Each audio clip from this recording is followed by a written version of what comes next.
आज दार्जिलिङमा जोइन्ट फोरमले निकालेको प्रतिवाद र्यालीमा सहभागी बन्न पुगेका दार्जिलिङका सांसद राजु विष्टले जीटीए चीफ अनित थापामाथि तीखो कटाक्ष गरेका छन्।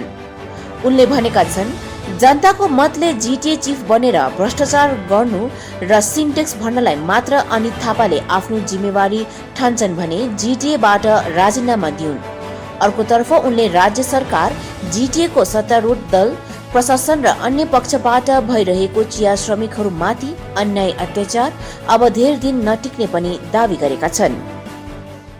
मतों से अगर कोई जीत करके जीटीए का चीफ बना, अगर वो ये कहता है कि ये उसकी जिम्मेदारी नहीं है, सिर्फ भ्रष्टाचार करना और सिंटेक्स भरना अगर उसकी जिम्मेदारी है, तो ऐसे व्यक्ति, ऐसे प्राणी को तत्काल रिजाइन कर देना चाहिए। ये मेरा उनके साथ साफ साफ जो है ये आरोप है।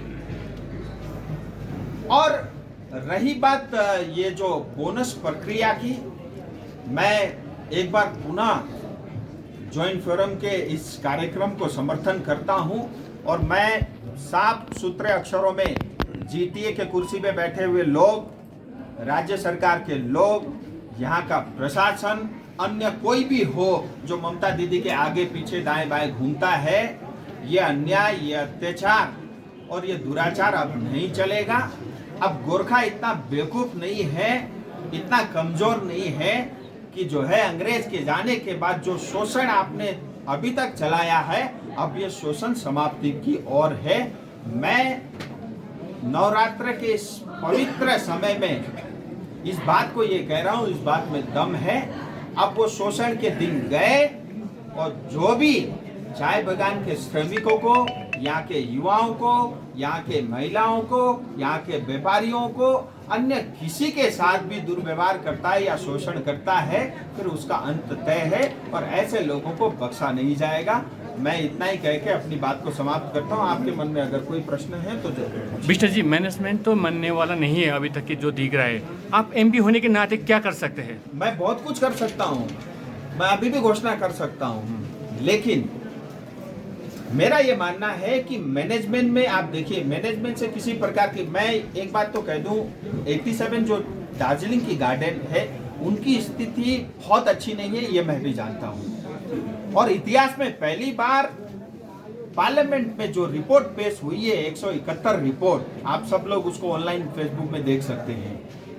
पहली बार मुझे लगता है कि भारत के संसद भवन में दार्जिलिंग का विषय फर्स्ट टाइम इतना डिटेल में पहुंचा है। चर्चाएं तो पहले भी हुई है, उसमें साफ कहा गया है कि दार्जिलिंग की वर्कर की स्थिति दयनीय है।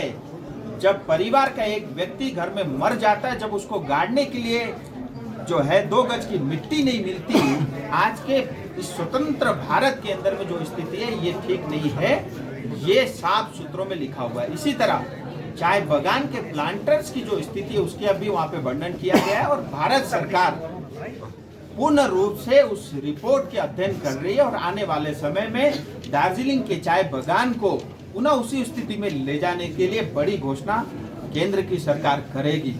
इतना ही नहीं, श्रमिकों को हितों को ध्यान में रख करके जो 4 कानून पास हुए हैं, राज्य सरकार उसको इम्प्लीमेंट नहीं कर रही है। मुझे लगता है कि जितना भी समय ले ले कोई उसको रोक नहीं सकता। जैसे वो रिपोर्ट इंप्लीमेंट हो जाएगा, इनको कम से कम 300 रुपये मिनिमम वेज मिलेगा, ईएसआई के अस्पताल बनेंगे, अन्य सब सुविधाएं मिलेंगी।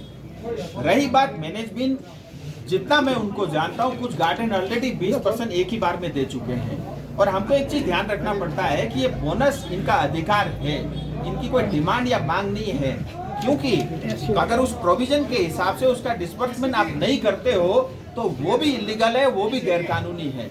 और आज बहुत सारे जो है टी गार्डन के जो मैनेजमेंट है वो देना चाहते हैं, कुछ ने दिए भी। मैं उन सब से ये निवेदन करता हूँ, सांसद होने के नाते, आपका छोटा भाई होने के नाते, श्रमिक पूरे साल मेहनत करते हैं, जब फर्स्ट प्लस का चाय उगता है तब आपसे ज्यादा रुपए नहीं मांगते। सो मुझे लगता है ये उनका अधिकार है, आप उनके अधिकार की पूर्ति करिए।